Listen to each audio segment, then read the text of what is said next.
صباح طبعا بخير بالهر جهد بن تماشفان وقهدار من هجا دمجمل هفته صبية دما پای تخت الهولره گلستان محمد امینم دوباره وس بهت گلود بمکتمیمه چندین بابت هم جاران بدرجه های ودم جمره دم هفدوره بشوپینن بالا بکشنن سر مجاره گلک تایبه تیرو کوتمی دبجه بحث خلقی و گلک کاروادان دو پایده چید بن و جبلی وکیجی چندین بابت هم جارن دنم سرانسر کردستان و هروها جهان بشوپینن وقت میجی اما بکرتن و چه که دست بکن کرم کن.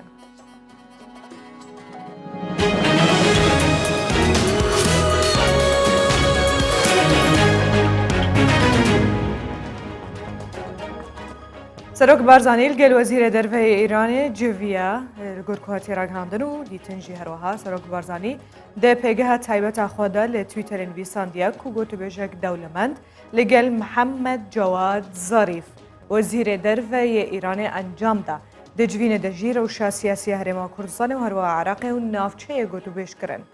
اروها گوتو بیش درباره کریزا ویروس کرونا جی هات نکرن.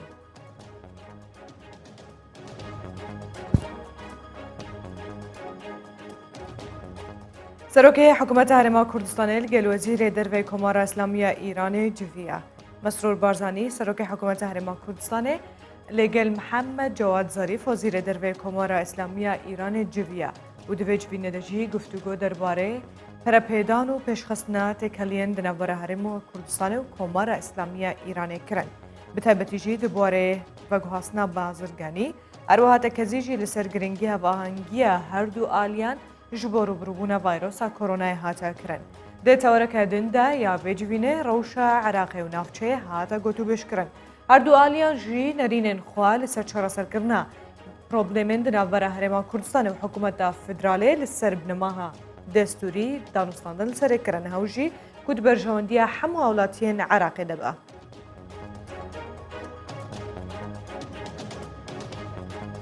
هر درباره وزیر دروه ایران کو راگهاند پیوندی که به هزل گل هرما کردستان وان هیا محمد جواد ظریف وزیر دروه ایران دو کنفرانس که روزنامه‌وانی ده لهولر راگهاند کو وانت کلی کنیزی کو باش دگل هرما کردستان هیا راگهانجی کو او دخوازن وانت کلین خود دگل هرما کردستان بهستر بکن اما جبوی که جیدان کو ایران گرنگی که تایبت همو پیکاتین عراق ده تکزیجی کرکو و آمدن جبور و بروبونا کرونا و آلیکاری هرما کردستان و عراق بکن.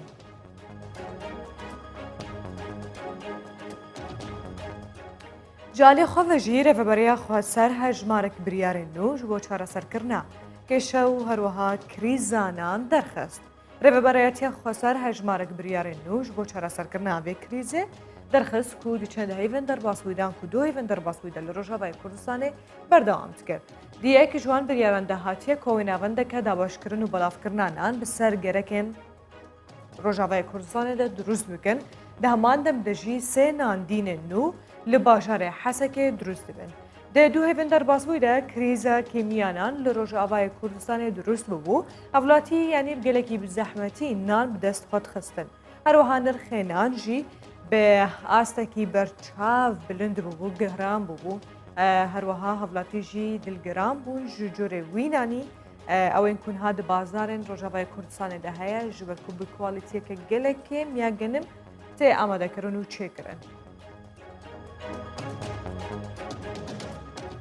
وگرن عراقی ولی بغداد هر سی سرکایتین عراقی جویانو تکزیجی لسر چهار سر کرنا پروبلم اندنا برا حولرو بغداد ده کرن هر یک جه سروک کمار و سروک انجمنه نوینرن عراقی و سروک وزیرن عراقی جویان برسا روبروبونا ویروس کرونا و جنابرنا مترسین تیر رو کریزن دارایی دانستاندن سر کرن دهمان دمدجی جخت لسر چهار سر کرنا پروبلمن سکینی اندنا برا حوله رو بغداد دجی کرن دبشکی دنه ویجوینه دجی سردانا مصطفى کاظمی سروک وزیرن عراقی جبو سعودی و ایران و امریکا جی آتا دانستان کرن.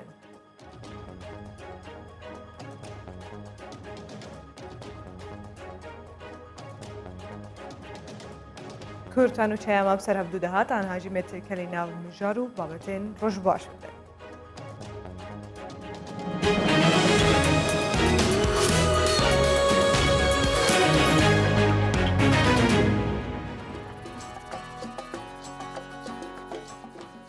لالێکیدن هەر ساڵ لە هەردەکی فەرەح ڕوبەرەکی گەلک یێ عەردێ لالێ دەڤەرە راپەرینێ بشە باشان تێچاندن سەدان تۆنژی ژە وان عەردان تێنە بەرهەمەئانین و لە گۆر بێژن ئەوان بگەڕانینە دەرمانێک کیمیایی دوێ سنووریدە یەنک و بخۆ بەرهەم تێنن بکارتێنن ئاهاژی وەرزێ گەهشتنە ڤان شفتیانە ئان کوشە بەشانە لەوما جوتیارن دەڤەرە ڕاپەرین سبەها بەریک و ڕۆژ دەرکەوە دچنە ناو بەخچێن خوا ناو عەردێن خوا وان شفتیان ژێتکن حتا کووان بشێنە ناو بازارێ و کارەخۆی بازرگانی بکەن.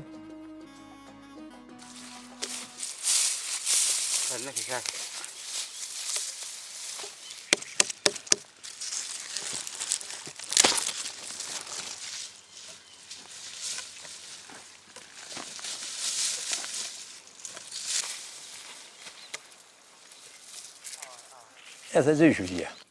هەتا گەرم بێ بۆ شوتی زووتر دەگا زەوی خۆشرە کە سار بێ شوتی گەورە ناکە گەورە نابێ چۆکمان مێشێ دەبێتە ڕەخە شوتی دەبێتە ڕەخە شوتی بەخۆی تەقی هەن هەر بۆ هەیە لەگەڵ لێکردنەوە دەستێک کە یەکسەر دەتەقی لەبەرەوەی تەبیعینە زەوەکەی لە کاتی ساردیەدا بۆتێ هەموو شتێک مەسەی کوردی دەرێ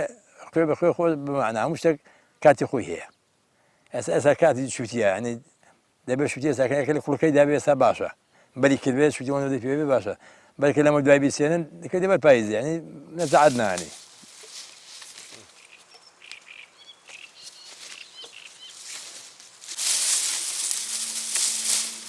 شوتی دەمانی سێڵا دەکرێت دەمانی سێڵا دەکرێت هەتا ئێستا مانگی چەندە تا و کاتە نادەسنێرێ دەکەیت بۆ بەر ئێستا باشە کۆتای هاوێنە شوتەکە پێ دەکات بەڵام کاتی هاوێن خلاص بۆ پایی وە پاییزی دەکات بۆ پاییزەش بارانی بێ دەکەویت و شوتەکە ڕێنگی ناشرین دەبێت وەکو گڕوێ گڕوە دەبێت پەڵەپەڵە دەبێت گەورە نابێ ئەنی دەگا بەڵام سوور نابێ بە کات پاییزان ئێستا کاتی ئێستا هەموو کاتێکی باشدا شوتی ئێستا ساڵانە ئەو شتێکی بەسپی بۆتان و شوتی نیگارە ئێستا ئەوە نەماوە ئێستا هەموو بابەتی ئەوەیە ئەوەش ڕەواز زیاتر لە بازاڕی لەو شتێ باریکەی شوتی ئەگەر دەرمانی پێکەی ئەو تامەی نامێنی گەورەی دەکە بە ماوەی هەفتەیەکی شوتی ئی 5 کیلۆ کە 10 کیلۆ بەڵام کە لێت کردەوە خۆ ناگری ینی شوتیەکە بۆ ڕۆژێ بۆ نەفر شەرێ نەرم دەبێ بڵ دەبێ بۆ خۆی بڵ دەبێ لەبەرەوەی تەبیعینیە گەورەکەی بە دەرمانی گەورە بووە بەڵام کە دەرمانی دەدێتێ بە تەبیعی خۆی حەزێکی ئەو شتێکەوە 4 ڕۆژی 5 ڕۆژی هەر ئەوە ئەوە شتێ کەڵەوا پێرە شوتی جوان بێ هەتا جوان بێگوێرتن بێ شیرین تێ هەتا ڕەنگی سەوتر بێ جوانتر بێ شیرین تێ کە لە عەدی خۆشی تێپەڕی زیاد گەی ئەو نادە خۆی دەخواتەوە بڵ دەبێت تاوی نامێنی ئەو شوتێکە دەست لێدا دیارە دەنگی دیارە بەس ئەگەر ڕەخە شوتی بێ وەکو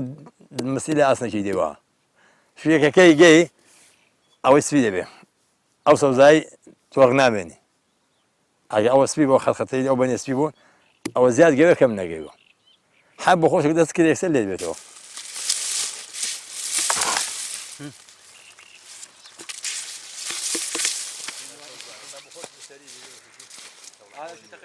دەخوای بەزای بازار هەیە بەڵام ڕستەکە گەلێک زۆرە بەر زۆرەیە کەس ئیسفادە ناکە نە بە خاڵی ئیسفادە دەکە نە فەلاحی ئیسفادە دەکە لەبەرەوەی زۆرە ئەو ساڵکەینەش بەهۆی ئەو کۆڕۆنەوە مڕۆنەوەی کاکە ڕێگەبان تۆزە کەم بوون زۆر عارب نەدوێران بێن و ئەو ئێستا شتێکێک عارب بارینەکە بەتەمان ناو خۆمان پارەی ناکە ڕستەق دەمێت فەلا تووشی زەرە دەبێ ئەگەی دەرەبێ ئەوە هەر هیچ لەبەرەوەی ئەو شتی ئێرانەکە دێ خۆی ناگە کە لی دەکەنەوە ئەوێ هەموو دەرماناتە دەرمانی تێ دەکەن دەرمانی سوورە بە دەگەڵ لە شوتەکەی ناکەن لە ئاوی دەکەن شتی ئێرانی سوور جوانەوە تەمیشی لێ ناوە بە زۆر سوورە ساوە سوورنەوە ئەوە تەبیعی ئەوە سوورە مەلێ سەسپاتەیە بەڵام شیرنە لەبەرەوەی تەبیعیەوە زووتر کاتێک دڵی بەزعاتی خۆشە کە ڕستەکەی پارەی بکە کە پارەی بکە ڕستەکەی جوان بێ و بازاری هەیە بێ لە فەلا ئەگەر بازار نەبوو شتی بۆ هەر جوان پێمان دوێ فەقیدە چۆن منداڵێکی ساوا بەخێو دەکەی ئەو شتێش ئەوایە ئەوە بەخێو خزمەتێکی زۆری دەوێت مەسەفێکی زۆری دەوێت کیمایی دەوێت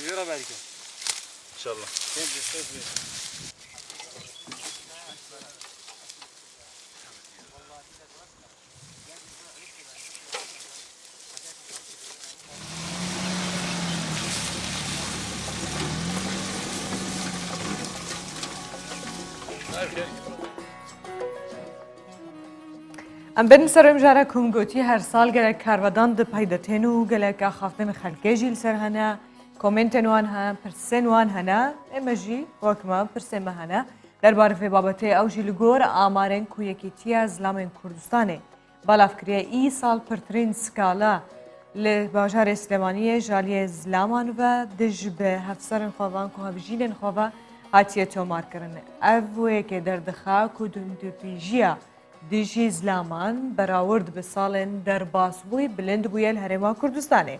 Yekîtiya zilaman jî eşkirekirine ku tenê di heyama şeş heyvên derbasbûyî ê sala 2020 de 369 skala hatine tomarkirin. Rêcekên bevdûre hin zanyariyan werbigirin û paşî ji nêzik ve em vê mijarê didine behs kirin.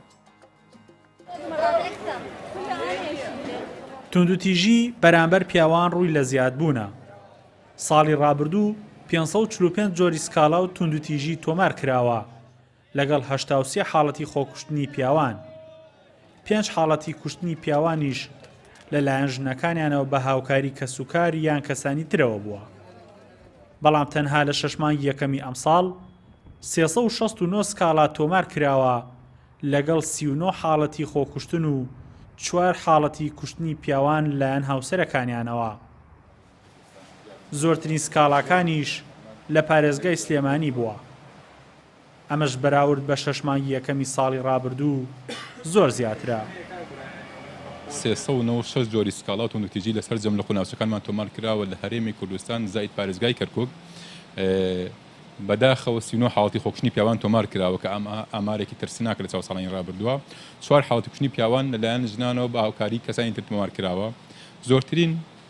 توندوتیژیەکان بێگومان ژن و پیا و مرۆڤ بن بە هەموو شێوەکان توندوتیژیەکان ئەوەی کە بەرامبەر بە ژنان ئەکرێت بەرامبەر پیاوانی دووبارە ئەکرێتەوە. بەڵام بە جۆرێک توندوتیژی زارەکی یا توندوتیژی دەرونی بەرامبەر بە پیاوان زیاترە وەکو لە توندوتیژی جەستەی.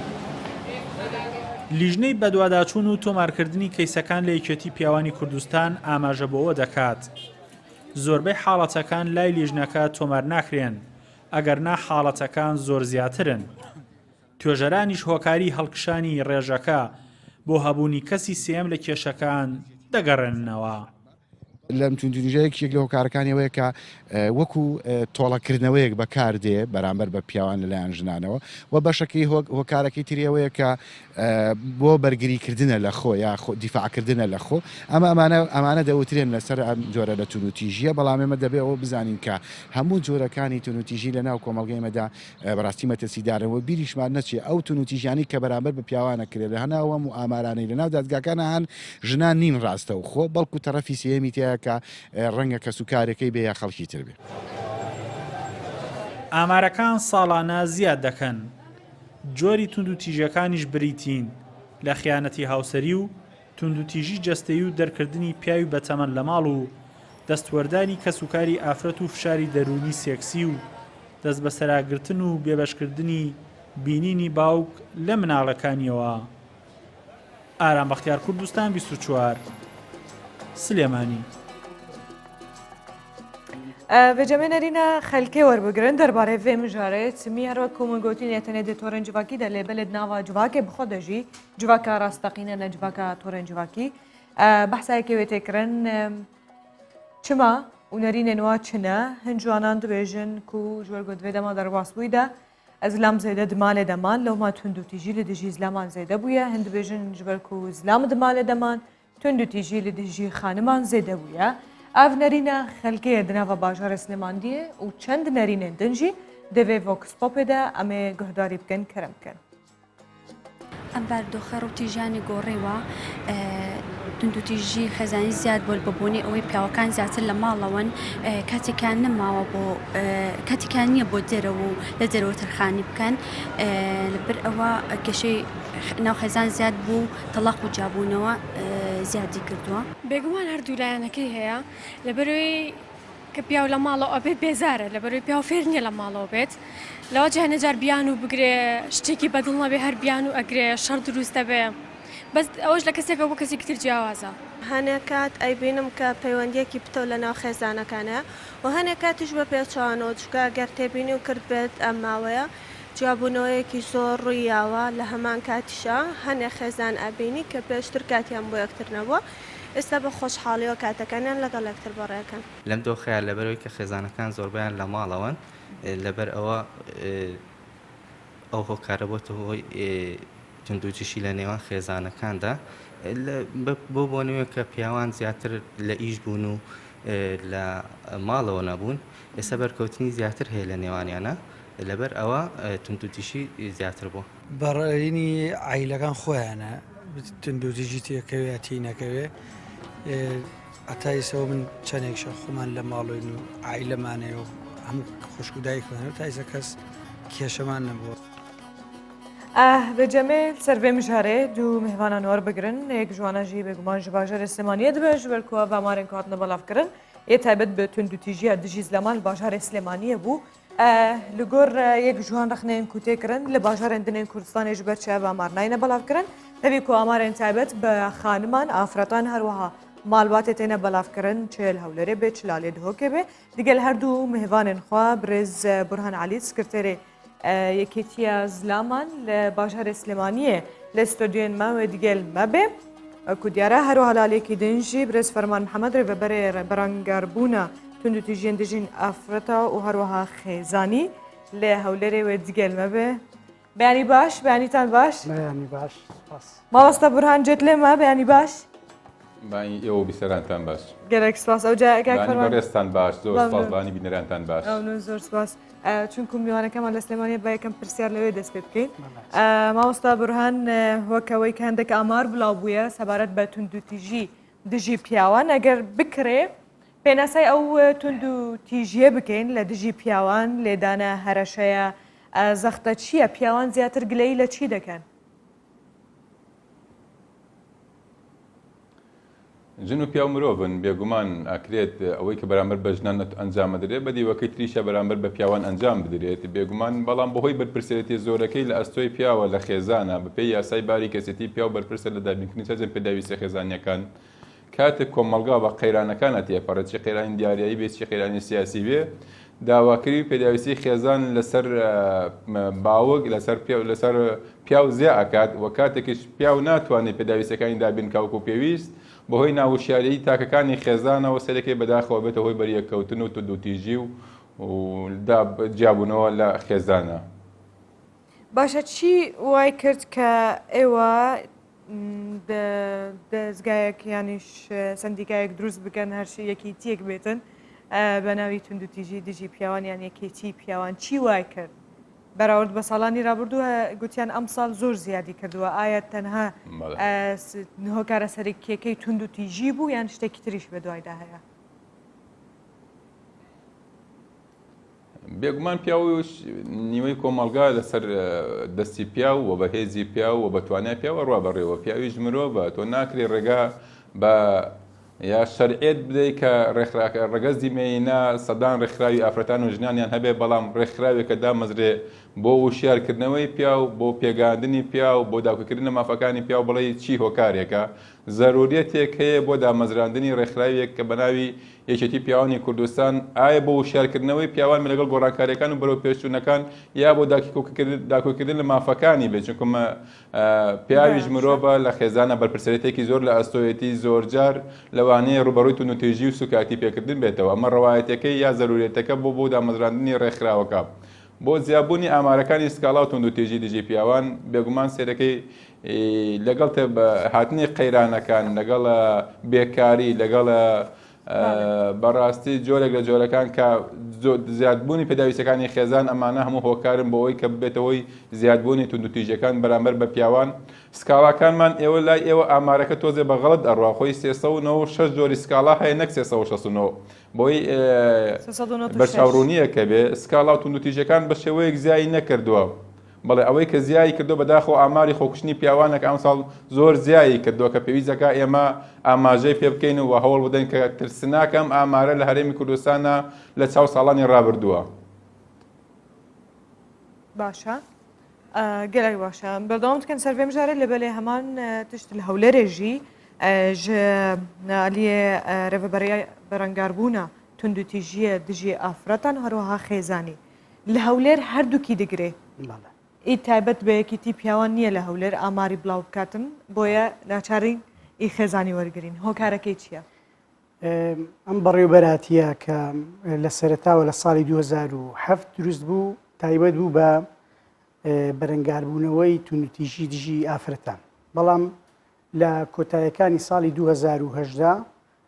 ناوی بەڕێوەبەراتیەکە گۆڕا لە بەڕێوەبەراتی بەرەنگاربوونەوەی تونوتیژی دژی ئافرەتان و خێزان بەو پێی ئەو یاسایی ئێمە کاری لەسەر دەکەین کە یاسای ژمارە 8 ساڵی 2011 باز لە سەرجەم تاکەکانی خێزان دەکات لە منداڵ پیا و ئافرەت هەتا دەرەجەی 4 لۆی ئەو ئامارەنی لە لای ئێمە تۆمارە بریتە لە هەردوو ڕەگەز و بریتە لە ئەو سکاڵانەی کە تونوتیژی دژی منداڵانیش بەکاردێتن هەر داخلە لەو ئامارە. ژمارە چەندە حتان هاکوهاتیە تۆمارکردن؟ بە بەراورد بە ساڵی ڕابردوو ڕێژەی تۆمارکردنی سکاڵایەکان ڕوو لە کەمیە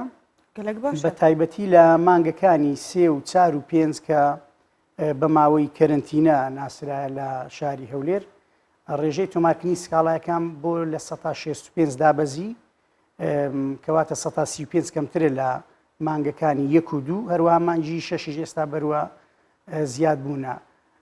لە 6 مانگی یەکەمی ئەم ساڵ 1242 سکاڵە تۆمارکرایە لەم ڕێژەیە 160 ئافرەتان تۆماریان کردیە 140 پیاوان تۆماریان کردە. ئێستا هەتا ڕادەیەک ئافرەتان ینی ڕێگایەکەی خۆیان دۆزیەوە لە تۆمارکردنی سکاڵا دژی پیاوان بەڵام هەز دەکەم پیاوان تۆزێک شەرمنن لەوانەیە ئەو ڕێژە زیاتر بێلەوە بەڵام هێشتا ڕێگایەکەی خۆیان نەدۆزیەوە بۆ خۆی بابەتی تونوتیژی خێزانی لەبەر ئەوەی ئەم کێشەیە لە ناو خێزانە ڕەنگە هەم پیا و هەم ئافرەت لە سەرەتاوە ویستی تۆمارکردنی سکاڵایان نەبی ئەو ڕێژەیە کە ئێستامە باسمان کرد ئەو ژمارێک ئێستا باسمان کرد ئەوە ژمارەی ئەو سکاڵانێک کە تۆمار کرا بە فعلی بەڵام بێگومان بەدەر لەم ڕێژەیە ژمارێکی زیاتر هەیە کە نەگەیشتە دادگاکان نەگەیشتن ئەو بەڕێوەبەراتیان نووسنگەکانی مەکە سکاڵای بۆ تۆمار بکەین ئەوەش دەگەڕێتەوە بۆ تێگەیشتنی خاوەن کێشەکات پیا و یان ئافرەت ڕەنگە لە پێشووتر دەرفەت کەمتر بووە لە بۆ ئافرەت کە بێ سکاڵە تۆمارکە پێشی دروستبوونی ئەم بەڕێوەبەراتیە بەڵام ئێستا ئەم بەڕێوەبەراتیە خصوصیەتەی تایبەتی خۆی هەیە زیاتر ئافرەت بە پیل سکاڵایەکان و بە پیل ئەو کێشانەوە دێتن لە دادگا تۆماریە. گەلێک باشە کاک بورهان ئەگەر بزانین کە پیاوێک دێتن سکاڵا تۆمار دەکاتن چی بۆی دەکەنەوە؟ بەڵێ بێگومان کاتێک کەیسە گێتە لامان سەرەتا کەیسەکە تۆمارەکە لایەن ژنی تۆمارکردنی کەیسەکانەوە پاشان کەیسەکەی مە لیژنی هەڵسەنگاندرمان هەیە مەرزنی هەموو ئەو کەیسانی کە تۆمارەکرێت چی پیا و بێچی ژن بێ کەسەکە تونوتیژی بەرامبەرکرابێ یا غەدری لێکرا یا بە شێک بە شێوەکان سوکایەتی پێکرابێ ئێمە لیژنی هەڵسەنگاندنەکە تەماشای ژیانی پیاوەکەکەین و بەرپرسێتەکەی بزانین تا چەند وەکو تاکێکی خێزان وەکو بەرپرسێکی خێزان وەکو پیاوێک یا وەکو باوکێک لە خێزانە توانیوێتی ئەرکەکانی خۆی جێبەجێکە بەشێک لەو کەیسانیەتە لامان لەوانەیە مقەسەری لە خۆی یا کەموکوڕی لە خۆی بە یاخۆ خۆی نەیتوان بە ئەرکەکانی هەسە چونکە ژیان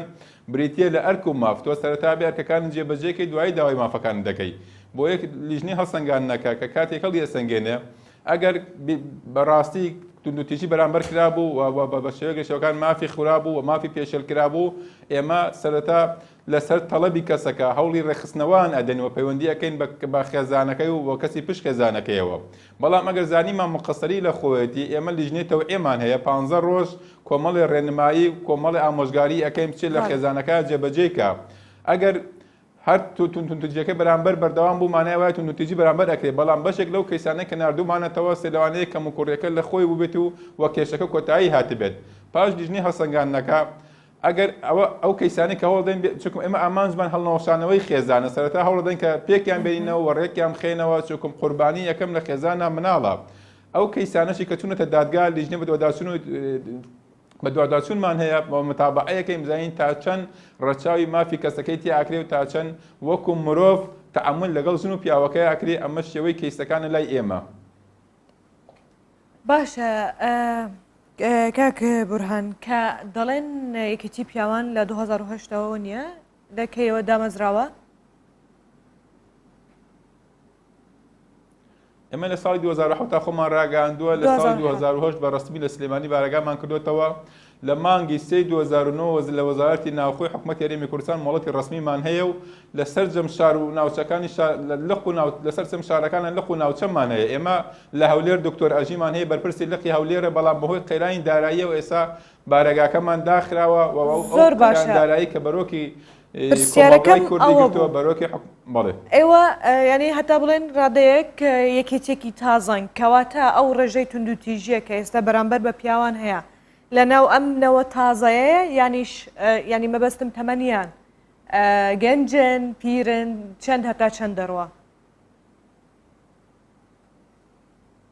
بێگومان توندوتیژی بەرامبەر بە پیاوان هەر هەبوو لە کۆنەوە بەڵام ئەوەیە کەشتەکەی ئێمە کە لە ڕشت عێراقا ڕێکخراوێکماندا مەزەراندۆ بۆ سەر پرسی ڕێگە زینێر ئەوەیە کەشتەکە تۆزە لە کۆمەلگای هێشتا تۆزە نامۆیە توندوتیژیەکان دابش ئەبن ئێمە لە نێوان ئەو کوڕکچە لاوانەیە کە ئەسنە پرۆسی هاوسەرگیریەوە سەیرەکەی تەداخلکردنێکی زۆری کە سوکاری هاوسەرگیری هەیە چونکم ئێمە واتی ئەگەین هاوسەرگیری بریتە لە دابینکردنی سەرجەم خۆشگوزارانەکان کاتێک کوڕکچێکی گەنج ئەسنە پرۆسی هاوسەرگیری و عەقدی زەواجەکەنەوە ماڵێک پێکدێنن پێشتر لە خێزانێکەوە هەردێک تاکان ئازاد بوون و کۆمەڵی ئازادیان هەبووە بەڵام خێزان بەرپرسەرەتیەکی زۆری لە ئەستۆی لەوەچی ئەوەندەی کە بەرپرسەتی تیاگەوەندە خۆشگوزراییتیان نەبێ لە چینی گەنجە تەداخلکردنمان هەیە لە چینی مامناوەندا ئەوانەیە کە تەمەنیان لە 35 بەرەو تا 50 ئەمانە بێڕێزی یا ڕێزنەگرتن لە ماندووبوونیان ئەمانە ئەمڕۆکە بەرپرسێتێکی زۆر لە ئەستۆی ڕگەزی نێرینەیە لە ئەستۆی پیاوی کووردا هەست ئەکەن ماندووبوونێکی زۆریان هەیە بەڵام سەیرەکەی وەکو پێویست کە ئەڕۆنەوە ماڵەوە ڕێز لە ماندووبوونەکان ناگیرێ و لەوانەیە بە شێوەیەک لە شێوەکان زۆری پێداویستەکانی خێزان زیادبوونی پێداویستەکانی خێزان وای کردبێ باوکێک نەتوانێت کە ئێوارە ئەڕاتەوە سەرجەم پێداویستەکانی خێزانی دابین کردبێ سەرەکەی بەداخۆ بەهۆی ناوەشیاری تاکەکانی خێزان ژنە مناڵە ڕێزی لێ ناگیرێت لە ماندووبوونەکەی وە سوکاتی پێکرێ لە چینی بەساڵاتچوومان هەیە بەداخەوە کۆمەڵک لە پیاوی بەساڵاتچوو کە ساڵانە ئامارێک لای ئێمە دەرئەکرێن ئەمەش بەساڵاتچۆکان تا ئێستا لە کۆمەلگای کوردیا و لەلایەن بەشێک لە خێزانەکانی کوردیا پیا و وەکو کارگەیەکی بەرەمهێن تەماشاکرێ هەست کاتە ئینتاجی هەبوو لە ماڵەوە و جێی ئەبێتەوە ڕێزی لێ ئەگیرێ و خزمەت دەکرێ بەڵام ئەو کاتانەی کە چووە بە ساڵاتچووە و توانە و هێزی کارکردنی نامێنێ سەرەکەی بەداخەوە لە جیاتی پاداش لە ڕابردووی وەرگیرێ سەرەکەی بەداخەوە لە شێوەیەکی شێوەکان یا سوکاتی پێکرێ یان ئەکرێتە دەرەوە گەرێک باشە یاک فەرمانە ئەگەرم بەحەس بکەن زێدەتر ئەگەرم بێژن توندوتیژیە خێزانی نەک تەنها ژن و مێردایان هاوسەرن لەوانەیە لەناو خێزان خوشک و برا و داک و باوک و ئەوانە بێ ئەو حاڵەتانە چۆن چارەسەر دەکرێن چۆن وەردەگرن بەپێی ئەم یاسایی کە دادگاکان لە هەرێمی کوردستان کاری لەسەر دەکەن هەموو کارێکی توندوتیژی کە لە 13 بەش پێ کاتیا لە دادگاکانی هەرێمی کوردستان وەردەگیرێت چ لە نێوان ژن و مێرد بێ یان لە نێوان باوان لە بۆ منداڵەکانیان بێ یان لە نێوان تاکەکانی خێزان بێ خوشک و برا تاکو دەگاتە پلەی خزمەتی دەرەجە 4 لەسەر ئەو جۆری ئەو توندوتیژیە دەوەستێ ئایا ئەو کەسێک کە بەرامبەری کرایە ڕەنگە هەندێک ئاساری بەسەر جەستەوەی بێ ئەگە توندوتیژەکە جەستەی بی یان ئەوە تا تەنها توندوتیژێکی معنەویە جنێ و پێدان و بە سووک تەمەشاکردن و بێبەشکردن لە مافەکانە دەتوانێت لە ڕێگەی دادگاکان سەردانی دادگاکان کە داواکاریەک پێشکەش دەکات کە تاوانێکی بەرامبەر ئەنجام درایە و دادگای معنیش ئیحالەی ئەو نووسینگەی دەکە کە بەرپرسە لەو سنوورە ئیدی لێرە ئیزرعاتە یاساییەکە دەست پێ دەکە و پەڕاوی لێکۆڵین و دەست پێ دەکە و پاش وەرگرتن و کۆکردنەوەی بەڵگەکان پەڕاوەکە ئەگەر بێت و ئاشتەوایی خێزانی نێتە دی پێشی ئەوەی کە پەڕاوەکە ڕەوانە بکرێ لێژنێکی ئاشتەوایی لە بەڕێوەبەراتیەکە هەیە هەردوو لایەنەکە دادەنیشێنێ و قسەیان لەگە دەکا ئەم لێژنەیە کەسانی پسپۆری تێدایە کەسە لە چۆ دەمێنێت بە تایبەتی کچێک بوون یاگەر سکاڵایەک تۆمار بکاتن مەترسی ئەوەی لەسەری نییە توندوتیژی زیاتر بەرامبەری بکرێتن ئەگەر لە ماڵەکەی خۆی بمێنێ هەتاکو ئەو پرۆسەیە هەموو کۆتایی پێدێتن کێشێکە تا کێشێک جیاوازە بۆ نمونە ئەگەر کێشەکە لە بینی ژن و مێردێک بیلان لە بینی کچێک لەگەر باوچیان لەگەر برایەکانی بی ئێمە لە ئەنجامی لێکۆڵینەوە لەومان بە دیار دەکەی وە پرسیاریشی لێ دەکەین ئایا هیچ مەترسیەک لە سەژیانی هەیە ئەگەر بۆ دادگا و بۆ ستافی لێکۆڵینەوە بە دیار کرد ئێمە لە هەولێر و سلێمانی و دهۆک ماڵی داڵدەدانی ئافرەتانمان هەیە ئەم کیسەیە ڕەوانەی ماڵی داڵدانی ئافرەتان دەکەین بەڵام بەداخەوە ئەگەر کێشەکە توندوتیژیبی بەرامبەر پیاوان تاکو ئێستا لە هەرێمی کوردستان هیچ ماڵێکی داڵدەدانی پیاوان نییە لەو کاتە ڕەنگە ئەو پیاوە هانا باتن لە بۆ بەر کە سوکارەکەی یان لەلایەن خزمەتی ببینێت یان برادێکۆی حاڵیان خراپەوە هیوادارم وانە بێ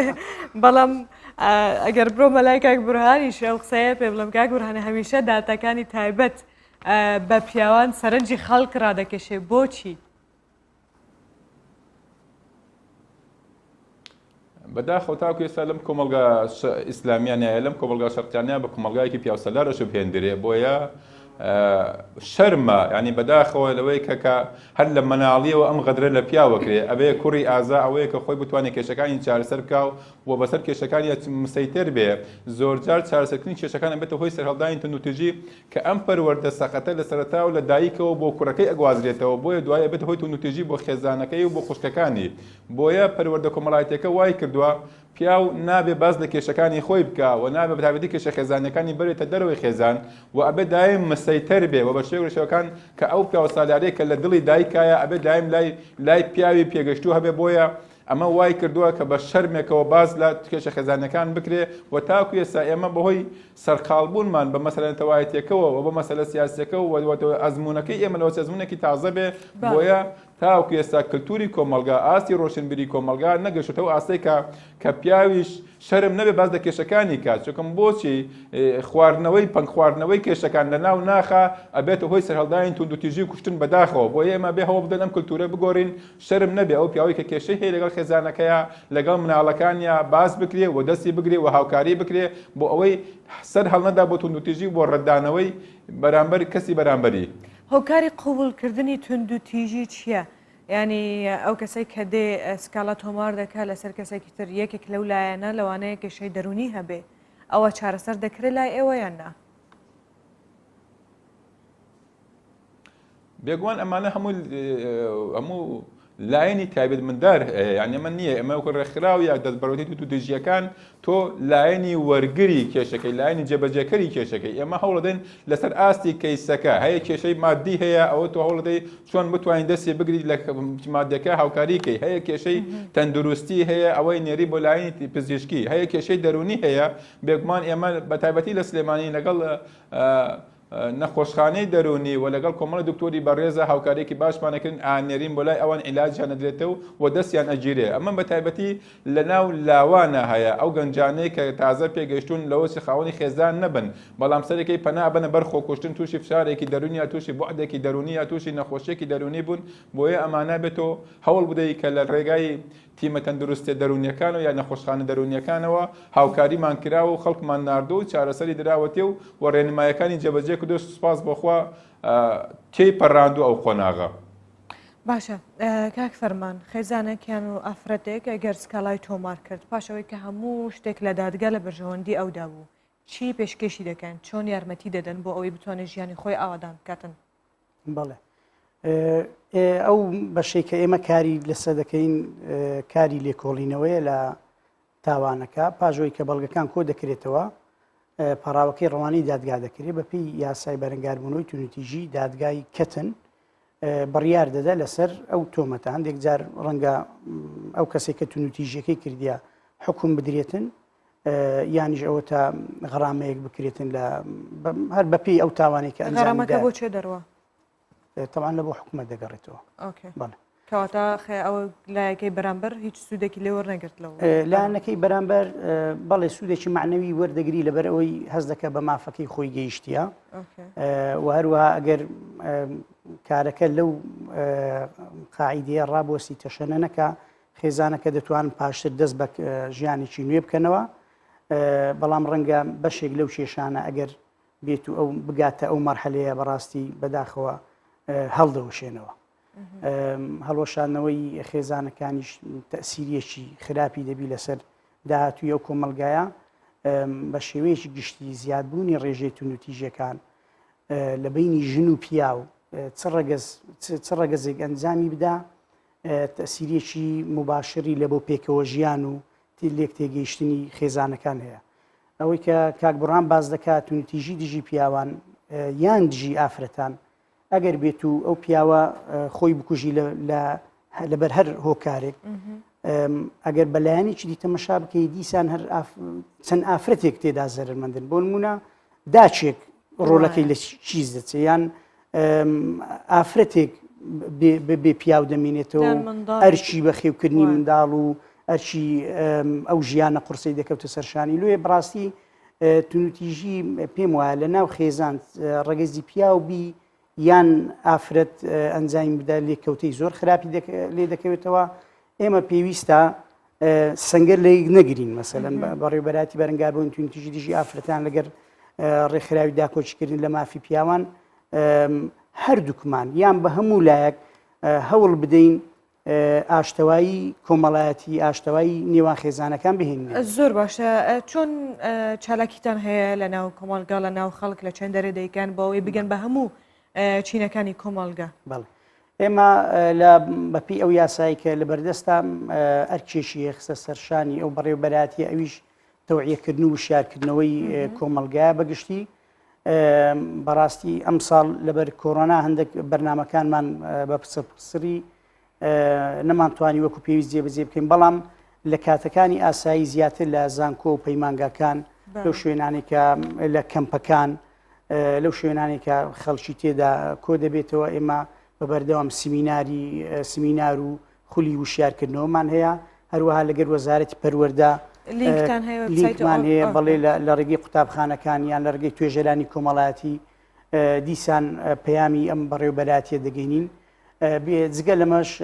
ئێمە هێڵێکی گەرمی تایبەت بەم بەڕێوەبەراتیمان هەیە کە هێڵی گەرمی 1990ەیە ئەم هێڵە خزمەتگوزاری دەرونی کۆمەڵایەتی و یاسایی تێدا پێشکەش دەکرێت هەر کاتێک هەر ڕەگەزێک کە هەست بکات تونوتیژی بەرامبەرکرایە پەیوەندی پێوە دەکە و پەیوەندێکی بێ بەرامبەرە و بە 24 کاتژمێر بەرکارە. کاک بورهانەگەر باسی کار و چالاکیەکانی یەکێتی پیاوان بکەی بۆ من چۆن ئەنجام دەدرێت بۆ چێ دەڕۆن لە هەتا چ شوێنێک دەڕواتن ئەگەر چالاکیتان هەبێت ئەگەر نەشوێت لە ڕێگەی ئۆنلاین کەم ماوەیە زۆر سوود لە ئۆنلاین وەرگیراوە ئێوەش هەوڵتانداوە بە تایبەتی کە کەرەنتینە هەبوو؟ ئێمە ڕێکخراوێکی کۆمەلگای مەدەنین بێگومان سەرتا ئامانجی ڕێکخرا و شیارکردنەوەی کۆمەلگای لەسەر ئەو فئەی کە دائەمەزرێ وە گەیاندنی داواکاریەکانی بەلایەن دەسەڵات و جێبەجێکرد لە ڕابردووە ساڵین ڕابردووە کارێکی هەموو ڕێکخراوەکە کۆمەڵی بەرنامە و کار و کۆڕی وەرکشۆپمان هەبووە لەسەر بۆ شیارکردنەوەی پیاوان بە تایبەتی لە دەرەوەی شارەکان و لە ناو شارەکان لەگەڵ ڕێکخراوەکانی ئافرەتان و ژنان کاری هاوبەشمان زۆر هەبووە هەوڵمانداوە کە هەردووکمان بە هاوبەشی هەردوو ڕەگەز یا مرۆ تاکی کورد و شیار بکەینەوە بەڵام ئێستا بەهۆی خێرانی داراییەوە ئێمە لەبەرەوەی هیچ سەرچاوەیەکی داراییمان نییە ناتوانین وەکو پێویست بتوانین کە ئەو بەیامەی هەمان نەبیگەینە کۆمەلگا تەنها بەداخەوە زۆری سکاڵاکان و لەبەرەوەی کە تاکە سەرچاوەن یاخود تاکە تاوە ناوەندین بۆ وەرگرتنی پرسی کێشەکانی پیاوان لەوانەیە وەکو پێویست بە لە ماوەی کەرنتیناوە ئەو خێراییدارایی کە بەرەوکی گرتوین نەمانتوانین بە وەکو پێویست بتوانین لە ڕێگای ئۆنلاینەوە یاخود لە ڕێگای کار و سیمینارەکانمان بەردەوام بێ بەڵام بێگومان وەکو ڕێکخراوێکی کۆمەڵگای بەدەنی کار و چالاکی خۆمان هەر هەبووە و چاوەڕێی تێپەڕاندنی ئەم وەزعین جارێکی تر ئیعادەیەکی کارەکانی ڕێکخراوەکانمان کردن سەرجەم لە خۆناوچەکان و دەستکەینەوە بە سیمینارەکانمان بۆ وشیارکردنەوەی تاکی کورد بەگشتی و ڕێگەزی نێرینە بە تایبەتی و هەوڵ بدەین کە کۆمەڵی پرۆژە و داواکاری پیاوان بگەین لە پەرلەمانی کوردستان و وەلیژنە تایبەت مەدەرەکانی پەرلەمانی کوردستان کە لە گۆڕانکاریەکانی یاسای باری کەسێتیە جارێک تر ڕەچاوی مافی پیاو بکرێ و لەسەر بنەمای مرۆڤبوون و یەکسانی نێوان ژن و پیاو یاساکانی باری کەسێتی تعدیل بکرێتەوە. کەواتە ئێوەش هێڵتان هەیە هێڵی تەلیفۆنیان هێڵی گەرم بۆ ئەوەی خەڵک جگە لە سەردانیکردنی ئەگەر ئۆفیسەکە تەنها بە سەردانی تەنها ژمارەی تایبەتیمان هەیە لە بەدالەکان بەداخەوە بەڵێ ژمارەی تایبەتی ڕێکخراوەکەمان هەیە لە بەدالەکان ئێمە تاکو ئێستا سەرچاوەی دارایی دامێکەوەنە بەهێزمان لە پشتەوە نیە کە بتوانین هێڵێکی گەرم و وەتیمێکی تایبەتمان هەبێ لە فریاکەوتنی خێرا چووکم ڕێکخراوی کۆمەلگای مەدەنی ئیشی چارەسەرکردنی کەیز نییە ڕێکخراوی کۆمەلگای مەدەنی کە دامەزێ لەسەر هەست توێژێک لەسەر هەستی ئەیەک ئامانجی کۆکردنەوەی و داواکاریەکانی و گاندنی ئەوە لاین دەسەڵات دارە بۆ چارەسەرکردنی ئێمە لە ساڵی 2008 لە ساڵی 2010 یەکەم پرۆژەمان کە یامانە پەرلەمانی کوردستان ئەو بکە ئەوسا کە بەڕێوەتی توتیژی ئافرەتان هەبوو بگۆڕدرێ بە خێزان ناکرێت ئێمە زۆر ڕێکخراوی پیاوانی کوردستان داواکەین بەڕێوەتی توتیژی دژی پیاوان بکرێتەوە بۆیە داوامان کرد بەڕێوەتی توتیژی ئافرەتان بکرێت بە خێزان لە ناو بەڕێوەبرایەتەکە بەشی ژنان و مناڵان و بە ساڵاتچوان و پیاوانیشی تیابێ خۆشبەختانە خەریکە ئەو داواکاریەمان چێتە سەر سکەی خۆی ئەبێ هاوکار و پشتیوانی و بەڕێوەبرایەتی بووین بۆەوەی وەکو مرۆڤ تەعامل لەگەڵ هەموو تاکەکانی کۆمەلگا بکات لە خێزانی کوردیە. گەلێک باشە گەلێک سپاس برز بورهان عالی سکرتەرێکیتیا پیاوان ji bajarê Slêmaniyê تتگەلمە بووی بە هێویا سەرکەفتنەوە هێویدار مەف هەموو پرۆبلێم بێنە چارەسەرکردن ji ber ku bi rastî bi tundûtîjî beramber bi regezekî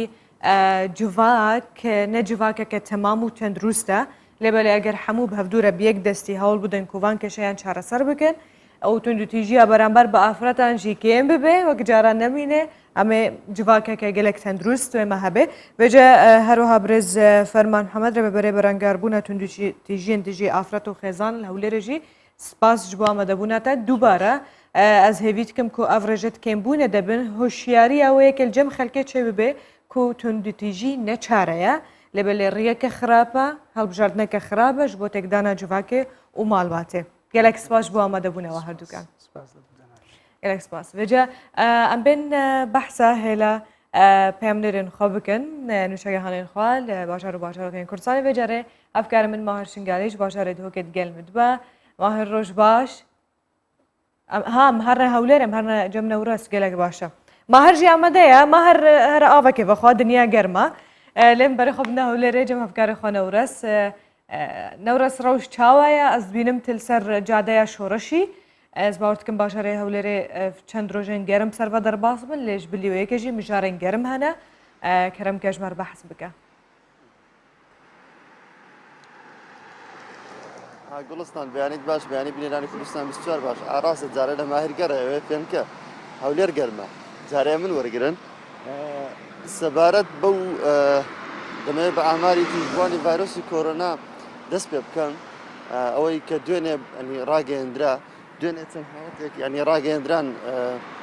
گوڵستان کە بەتابەت لە شاری هەولێر ماوەیەکی زۆرە ئەم ڕێژە زۆرە لە توژوانی ڤایرۆسی کۆرۆنا بەم شێوە لە هەولێر تۆمار نەکراوە بۆ نمونە ئایتەنیا دوێنێ لە شاری هەولێر نزیکەی ینی 124 حاڵەتی توژوو ڤایرۆسی کۆرۆنا تۆمار کرا لە کاتێکدا 2 ڕۆژ لەمەوبەر تەنیا 34 حاڵەت تۆمار کرابوو و ئەمە ڕێژەکە زۆر زەبەرز بۆ هەرچەندە ئێستا پابەندیەک هەیە گوڵستان هەنی تۆزێک وەکو کللتوری لاتوە هاوڵاتیان بە دەستکەش و ماسکۆ دەستنەگرەوە بە تایبەت بەستنی ماسک بەڵام هێشتا ڕێژەی توژبان و ڤایرۆسی کۆرۆنا لە هەرێمی کوردستان و لە شاری هەولێر لە بەرزبوونەوە و بەردەوام بەرپرسان یەکەی ئیداری ئاماژە بۆ دەکەن کە تا هاوڵاتیان زیاتر خۆیان بپارێزن زیاتر دەتوانن کۆنتڕۆلی ڤایرۆسەکە بکرێت بۆیە ئەگەر بە شێوەیەکی گشتی باس لە ئامارەکانی دوێنەی شاری هەولێر بکەم سەبارەت بە ڕەوشی توژبان ڤایرۆسی کۆرۆنا دوێنێ لە هەولێر 1940 پشکنین ئەنجاممانراوە لەم 1940 124 حاڵەت تووشی 124 حاڵەت بووە و لە هەمان کاتدا یعنی 63 کەس چاک بۆتەوە بووە 4 حاڵەتی مردن هەیە ئەمە سەبارەت بە ڕێژەی توژبان و ڤایرۆسی کۆرۆنا کارێکی دیکەی پرۆژەیەکی دیکەی گرنگ هەیە ئەمڕۆ وڵستان دەبێت بە کورتی باسی بکەم بۆ یەکە کاتژمێر 10 بە ئامادەبوونی وەزیری کارەبە حکومەت هەرێمی کوردستان بە ئامادەبوونی فرسە سۆفی پارێزگاری لەژێر چاودێری بەسەر بارزانانی سەرۆکی حکومەت هەرێمی کوردستان بەستنەوەی وێستگەی هێڵ کارەبای کەس نەزانە بە 132 کێوی بە ئامانجی بەرەو پێشخستنی کەرتی کارەبە بە تایبەت لە سنووری کەس نەزان و لە هەمان کاتێمە لەمڕۆ بە دوواداچوون بۆ دۆخی کەش و هواش دەکەین گوڵستان چەند ڕۆژێکە لە شاری هەولێر لەکانی گەرما بەرز بۆ توانین دوێنێ گەیشتە نزیکەی 45 پلە بۆ ئەمڕۆ بە دوواداچوو دەکەین ئاخۆ ئەم پلەی گەرمایە تا چەند بەرز دەبێتەوە و ڕێنمایەکانی کەشناسی هەرێمی کوردستان بۆ هاوڵاتیان چییە بۆ خۆپاراستن لە کار گەرمە نەورەس تەپۆراخۆ خۆشک چێکرێ دقەتی قژی تۆمدا زۆر جوانت دروست کردو خۆت کردوتەیان لێرە برادران بۆیان چاک کردووی واللهی ئەو چکە بەیانیان ئێمە کە زوودەین هێشتا برادرانی مەکەب زوو نایەن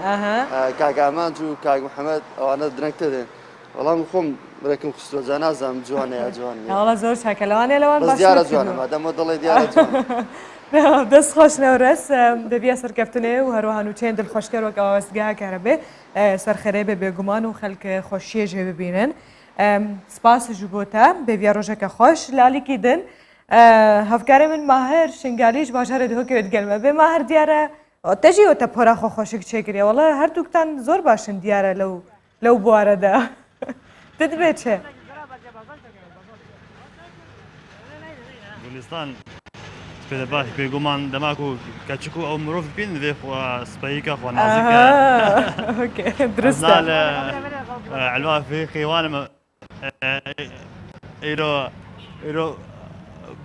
îro bazarê gelek giran şûtî û gundor gelek yanî şarî spêdê delbederê yani bazarê gelekî giran bû yani berhemê xumalî neva bajarê dihokî de yeksar yani gelek mezin bû ya xelek kirê û firoş ez xwazim bitir behsa vêkê bikim vî mam dem baş spêde baş be eger hem behsa yani tiştê xumalî bike gundor gelek diyar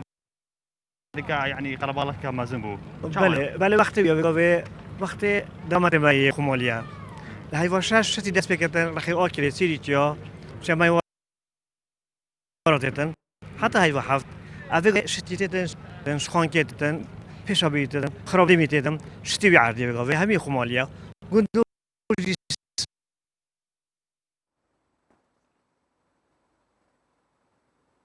Ez bawer dikim xutbû jaliyê hevkarê min Mahir lê tiştê dilxweşker bû ku guhêşt dema awa ku ev şebeş an ku şiftî hemûyê xwemalî ne û dema ku tê li ser şiftiya bi taybetî û mirov destê xwe lê dixê dibêjî xwemalî bideme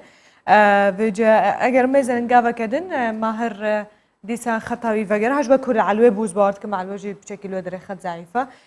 vêce me dubare vegerin cemê bizanbin ew جوتیار و بازرگانên taybetê de elwê de çi dibêjin wek tîmî me birgehek taybet amadekiriye ku em çendîn ji bo ji hevnêzîkirina têgihiştina hemû diyalog û zaraveyên Kurdî em hewl didin her heftî carek yan du care 4-5 wişeyan hilbijêrin bi her 4 zaravên soranî hewramî kurmancî û zazakî deman ji hevdû nas bikin û herwiha eger Kurdek bizaraveyeke din digel me axivî nebêjin ev çi ziman e ji ber ku karanîna û şeya ziman ji bo zaraveyê tiştekî gelek şaş ez hêvî dikim tu Kurdek fêşa şîtênekê lewma em ê van çend û şeyan hevdû re bişopînin bi soranî jê dibêjin karkirdin û bi kurmancî karkirine bi hewramî herman kerde ye lê bi zazakî kar kerdişe nêzîkin ji hevdû tenê çend pîtek ji cihê xwe têne guhartin û derbirîna wişeyê aşkra kird bi soraniyê bi kurmancî dibêje eşkere kir lê bi hewramî dibêje aşkraş kerd bê zazakî dibêjin eşkere kerd henî piçekî ez bawer dikim hewramî zazakî nêzîke ji hevdû ji vê alî ve soranî dibêje bangî bikin kurmancî jê dibêjin bang bikin yan bang nêde li alêkî din li hewramî dibêjin çirdîş bi zazakî dibêjin biveyne ev piçekî zehmet bû wext jê re dihê soranî dibêjin seyr bike kurmancî dibêjin temaşe bikin yan temaşe bike hewramî dibêje temaşeş kerdî lê bi zazakî dibêjin temaşe bikerê nêzîkin ji hevdû soranî xwe biparêze bê kurmancî xwe biparêze bi hewramî jê re dibêjin wî parîzne bê zazakî dibêje xwe bipawe ev pênc rûşebûn ve bi hevdû re şopandin îro jî hewla me ew e ku em têgihêştina navbera zaravên Kurdî de zêdetir bikin pênc rûşebûn soranî kurmancî hewramî zazakî nêzîkin ji hevdû ne zehmet e tenê biçek têbînîkirin jê re divê têbîniya derbirîna wîş e û peyvan û herwiha ew mûzîka Kurd ziman de heye li alêkî din eger em behsa peymangeh ya pîvaniya helsangandina ser bizanîngeha Washingtonê bikin ku hişyarî li ser kêmbûna hejmara rûniştivanan dide li gor li rûniştivan neyin ku di cihê xwe de rûniştivanên ser zewiyên behez dikin li gor ku ev lêkolîn hatiye encamdan ji aliyê peymangeha pîvanî û helsangandina tendrustî ser bizanîngeha Washingtonê hatiye encamdan dibêje hejmara rûniştivanan li 23 welatên cîhanê bi rêjeya 5 sedî kem dibe her li gor vê lêkolînê ku hatiye û behes lê kiriye ku zêdetir di sedaya bêde ev hejmara rûniştivanan di rêjeya 48 sadî kêm dibe. Li gor ku vê peymangehê balav kiriye ama ji bo yekê dide ku sala 2064 de wê hejmara rûniştivanên cîhanê bigeh 9 milyar û 730 milyon kesî. Lêbelê di sala 2100 de yani nêzîkî 8 salî din hejmara rûniştivanên cîhanê ji bo 8 milyar û 790 kesî kêm dibe.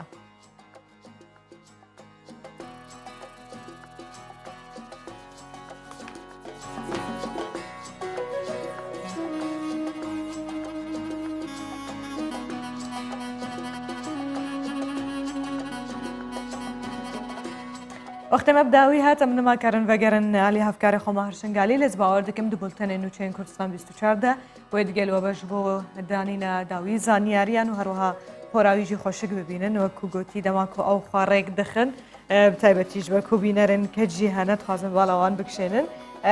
بیا روزه که خوشش بو هفکار من ماهر بیگمان و سپاسش بو نورستی کوتابی ما بو بیا وایم گهان داویا پروگرام خویا ایروجی صبح جید بچندین بابت و مجار وقتی می دیگل هفدو بن وقتی که بفدوره در باز بکن اونت کارن بجداری دیگل ما بکن به بابتان به مجاران بریاتورین می انجواکی اونت کارن کامنت که بنویسنن پاشیه میله وگرن اگر مجارک تایبت هبه اونت خوازن ام بحث بکن لفدری عن دروا حتی روزه که دن بمنندنا باخیر و خوشیده و خحافیز.